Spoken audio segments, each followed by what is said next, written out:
Hi folks, welcome to the Prepared Homestead. This is Travis. Thank you all for stopping by to watch.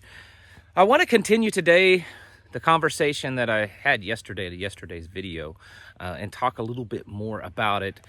Just more, not from a here's some news to back up, but just my personal feelings on it. And that is talking about not all the stuff that you're reading in the news, because it's important, but it's also kind of, it gets just too much. But we're talking about the very possible chance that we are living in the midst of a major solar and earth cycle, to the point that we could see major solar flares, we could see a pole reversal, we could see the earth tilt on its axis a little bit. These are all possibilities and more. And there is a growing number of scientists, and there's a growing number, really a mountain of information that is indicating that this cycle of change that our planet goes through, we may be living in the midst, at the very beginning of that cycle of change, and it's certainly something to be prepared for. Before I get started, I got a couple of housekeeping things to talk about. Number one, there's been a lot of people on here lately asking why I'm using a green screen, why I'm standing in front of a green screen. I don't know why everyone thinks that. A few months ago, I upgraded to a new camera phone that has a really good camera on it, and maybe it's just so clear that that's why, but I'm not standing in front of a green screen. This is just a little path that goes down, one of the paths that goes down to the creek behind our property. So I am not standing in front of a green screen. I don't know what else to do to prove that, but this is not a green screen. I've just had a few people question, why in the world would you use a green screen and all this kind of stuff. So I hope that was enough to prove to you that I'm not in front of a green screen. Here's some leaves here, you can see. Anyways, the other housekeeping thing I wanted to talk about is that the next local meeting is scheduled. It is August 22nd. That is a Sunday. For anyone in this region that is willing to and wants to come to our meetings, you are welcome to do so. The meeting is in central Missouri. To be a little bit more specific, it's in Texas County, Missouri, which is kind of right in the middle of the Missouri Ozarks. If you want more details about the specific location, because I don't like giving that out on here, you never know who will get it, go ahead and shoot me an email at this email address, and I will give you the information of how to get there. But it's on August 22nd. Meeting officially starts at 2 p.m. I usually have the doors open around 11:30 or noon, so that people can come and just mingle and get to know each other and network, which is always probably the most fun part about the meeting. And then usually people stay afterwards doing the same thing, because we have the building for the whole day. It's a really large building, so bring the entire family. The kids play. There's playground equipment outside. They sometimes do that, or there's enough room inside for them to play. There's a lot of people that show up. The least we've ever had was around 50, and the most was a little over 100. And it's usually somewhere right in between. This last time was around 75 or 80. We try to have some people talk that are part of the group. So if you're a regular or a new person coming and you have something you want to talk about, maybe you have a little class or something that you want to teach the folks when it comes to anything to do with homesteading and prepping, certainly let me know, because I always try to work in some people to get up and talk, mostly because I don't like getting up there and just talking the whole time myself. But anyways, certainly let me know if you're wanting to come, so that I can give you the information, the details of how to get there. And like I said, it's August 22nd, and the meeting starts right around 2 o'clock. All right, so on to this talk about sun and earth and cycles. And this is a subject that I talk about quite often on here, but I talk about it more so over on my Patreon channel. I don't know, because it's it's kind of a mixed bag when you do it here on YouTube. I have my faithful listeners, and then there's always just a bunch of people that just happen to find the video and they watch it. And, who knows how it will go over. I talk about grand solar minimum quite a bit, which we are in the middle of a grand solar minimum. We're also in the beginning of the solar cycle 25. And again, I really think that there's a lot more to this than the naysayers would think. I'm no scientist. When I talk about these subjects, I want you to know that I'm not a scientist. I'm kind of a nerd when it comes to science. I've always, even as a child, I was one of those kids that had my own chemistry set. My mother found one at a yard sale, and I was always trying to make something blow up or melt something or do something like that. And that was one of the subjects that I excelled in quite a bit. And as an adult, I've always been a nerd when it comes to science. So I do understand things a little bit more, maybe, but I'm still just an amateur. I'm still just a lay person, nothing of any expertise. But when I read things and when I see things and when I hear things that other people are saying that have a much bigger resume, that they are much more credible than I am, and then when I start noticing things with my own eyes and seeing things in the news that kind of back that up, it's very difficult to sit back and say, it's just more junk. And I do get that every once in a while on here when I talk about these subjects. Here's something to remember. If anything, the past year and a half have proven that the scientific community, at least mainstream scientific community, they're just as much bought and paid for and in the elite circles as the mainstream news media, as the politicians, as the heads of corporations. In other words, they're only going to tell you what they want you to hear. They're only going to tell you what suits the agenda, that fits the agenda and the official narrative. We have seen that over and over again with this big health crisis. There are scientists, very, very reputable scientists and doctors that have come out with opposing views and opinions that oppose the official narrative, and they get shut down. They get canceled, they get censored, and so in the end, the media and stuff can say, oh, well, all the scientists, it's unanimous that the scientific community believes this. Well, they can only basically say that because they have censored every opposing view. Same way with global warming. We've heard that for years, that, the entire scientific community says this. That's not true. There's definitely a lot of scientists that are saying, you know what, this doesn't add up. There's something else going on here. And this is one of those subjects. Even though the mainstream isn't necessarily talking about it, at least that much, it's hard to find anyone in what we would consider mainstream science and mainstream media that is agreeing with the things that I'm talking about and others like me. But there are certainly scientists out there, there's certainly data out there that either completely backs up these theories or shows strong indication that there's something to it. I firmly believe we live in a world that's on cycles, and I am also a man of the Bible. And a lot of my listeners kind of condemn me, saying that, you can't believe in the Bible and then also believe in this. And I think that's not true at all. I think our Father in heaven created this world that we live in, this environment that we live in, this universe that we live in. He created it on cycles, just as well as that there's seasonal cycles and that there's cycles in the animal world and the plant world. I believe that our planet and the greater universe is also on a cycle. And there's a lot of historical references, especially in the ancient world, that talks about something that appears in the wording that they use, especially in primitive cultures, native tribal cultures, all over.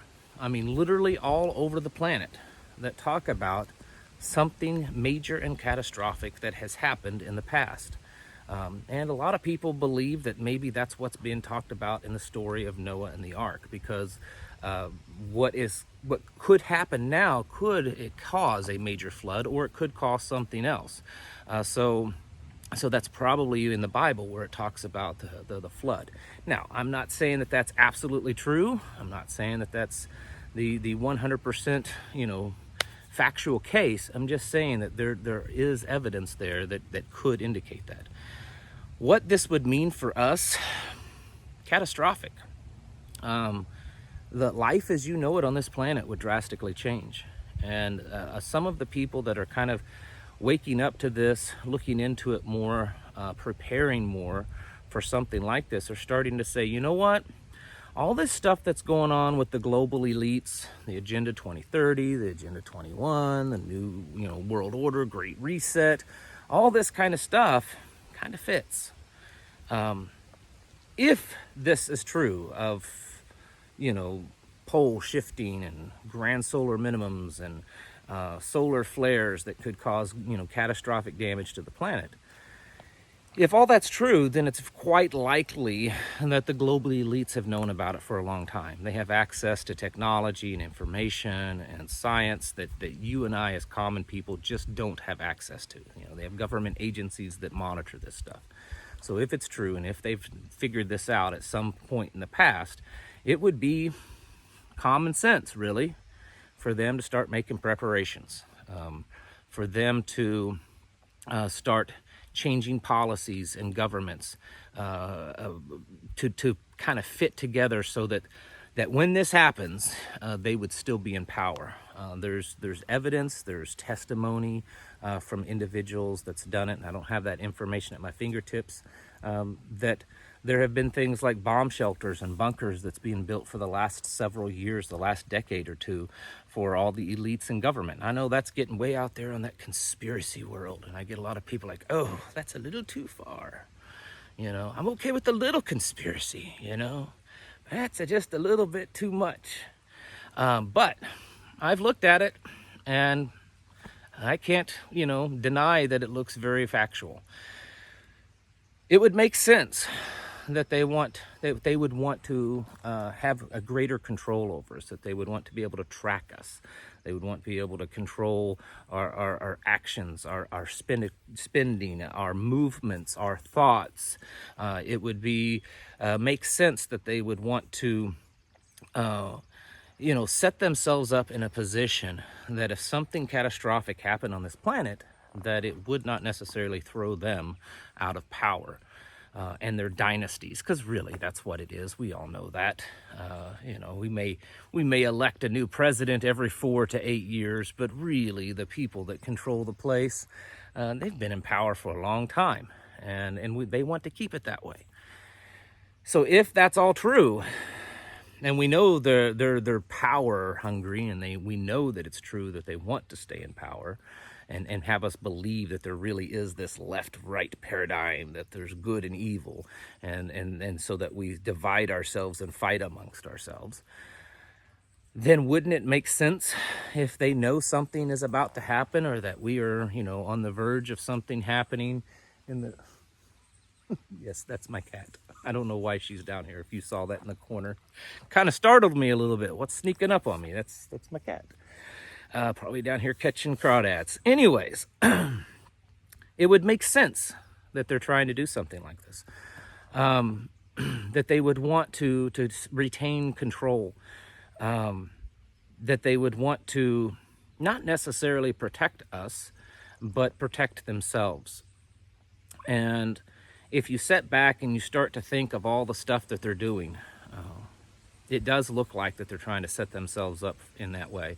It also looks like that they're trying to create enough chaos and enough disorder that the people, you and I, and everyone else, would be so distracted because we're so much, so busy fighting each other because of skin color, because of religion, because of gender, that we're just not even paying attention that something major is going on in our world. They also use the excuse of, well, it's because cows fart too much and people drive their cars too much, and we need to put taxes on that. We need to take more of your money and build ourselves even more wealth and power. when the fact is that the planet is going through a change and the sun is going through a change. There's little things that that indicate that, and there's some big things too. Look at the amount of flooding that's happening all over the planet recently in certain areas, and look at other areas where it's abnormally and extremely dry, where it shouldn't be, and other areas where it's really hot, where it shouldn't be, in other areas it's really kind of cool, where it shouldn't be. Things are changing a lot. We're seeing radically different migration habits from animals that we've never seen before since humans started recording this stuff. Elephants going in places that they've never traveled to. Whales washing up on the shore in just overabundance, which they really shouldn't be. Birds traveling to areas and migrating to areas that they've never done, or just flat out disappearing. We're seeing changes in the sun itself. Something that I had noticed, and some people are saying they noticed, and I've seen other people say, nah, it looks the same to me. Maybe I'm just old and getting a little senile, but when I was a kid, I kind of remember the sun being a little bit more of an orange color. Not that you're really supposed to be looking at it, but on a clear day, or maybe even just a little bit of haze, it seemed to me that you could see a little bit more color. And right now it seems to be just really, really white. And if that is true, that is another indication that the sun could be going through another cycle, which is what, again, many scientists, not all, but many, believe that it's what we're happening.